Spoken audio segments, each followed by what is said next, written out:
நல்லா ஜூஸியாக அல்டிமேட்டான டேஸ்ட்டில் ஒரு மட்டன் சுக்கா வந்து பார்த்தீங்கன்னா அந்த ரெசிபி நீங்களும் செஞ்சு சாப்பிட்டு மறக்காமல் வந்து கமெண்ட் பண்ணுங்கள். மட்டன் சுக்கா செய்யலாங்க. மட்டன் சுக்கா செய்யறதுக்கு நல்ல மட்டன் வந்து பார்த்தீங்கன்னா ஆட்டுக்கடியாக எடுத்துருக்குங்க. ஸோ இப்போ வந்து நல்லா கல் உப்பு வச்சு வாஷ் பண்ணி எடுத்துட்டேன். காஷ்மீரி மிளகாய் பவுட்ரு 1 டீஸ்பூனுங்க. அதெல்லாம் இப்போ இஞ்சி பூண்டு பேஸ்ட்டு 1 டீஸ்பூன், ரம்பா லீஃபு, கொஞ்சமாக வந்து பார்த்தீங்கன்னா கல் உப்பு சேர்த்துட்டு மிக்ஸ் பண்ணிக்கலாங்க. மிக்ஸ் பண்ணிவிட்டு ஒரு 3 கிடையாது, இப்போ பாருங்கள் நல்ல எலும்பு போட்டிருக்காங்க. நல்லி வந்து ஒரு நல்லி போட்டிருக்காங்க. ஸோ இப்போது 3 விசிலுக்கு அப்புறம் பார்க்கலாம் வாங்க. மட்டன் சுக்காவுக்கு வந்து பார்த்தீங்கன்னா ஆயில் வச்சுருக்கேன். ஒரு கைப்பிடி அளவுக்கு ஆனியன் சேர்த்துக்கலாம்.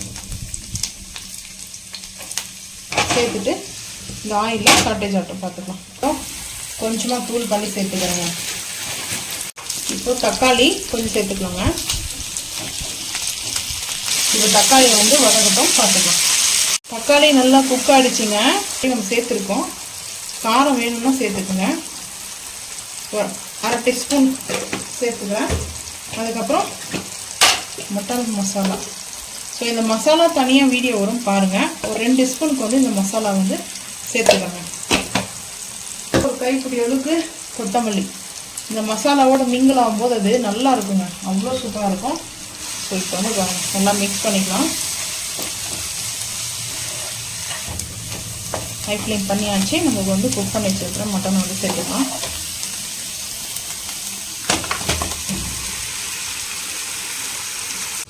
இப்போ மசாலாலாம் கரெக்டாக இருக்குதுங்க. நம்ம சேர்த்துருக்கிற மசாலாலாம் சூப்பராக கரெக்டாக இருக்குது. ஸோ இந்த கொஞ்சமாக எடுத்துக்கலாம். ஒரு 1/2 கைப்பிடி அளவுக்கு புதினா. நல்லா சுக்கா மாதிரி இருக்கும். சுக்காவை வந்து ரெடி பண்ணுறதுங்க. அருமையான டேஸ்ட்டில் அல்டிமேட்டாக இருக்கும். பட் டேஸ்ட்டுக்கு வந்து அடிக்ட் உள்ளவங்க மறக்காமல் கமெண்ட் பண்ணுங்கள். செம்ம ஜூஸியாக இருக்கும் இந்த மட்டனுடைய சுக்கா. பட் இப்போது 1/2 புளி கரண்டி நெய் எடுத்துக்கோம். இப்போ ரம்பா லீஃப் ஒரு 2 சேர்த்தாச்சுங்க. அவ்வளோதான். அந்த நெய்யோடு நல்லா மெல்ட் ஆகி வாவ் செம்ம ஒரு ஜூஸியான வந்து ரெடி ஆகிட்டு இருக்குது. இது நல்லா வந்துட்டு சுக்கா ஆகட்டும். இப்படியே வேணும்னா கிரேவியாக இறக்கிடுங்க. இது பட்டர் நானுக்கு வந்து அவ்வளோ அருமையாக இருக்குங்க. ஸோ சுக்கா ஆகட்டும் பார்த்துக்கலாம்.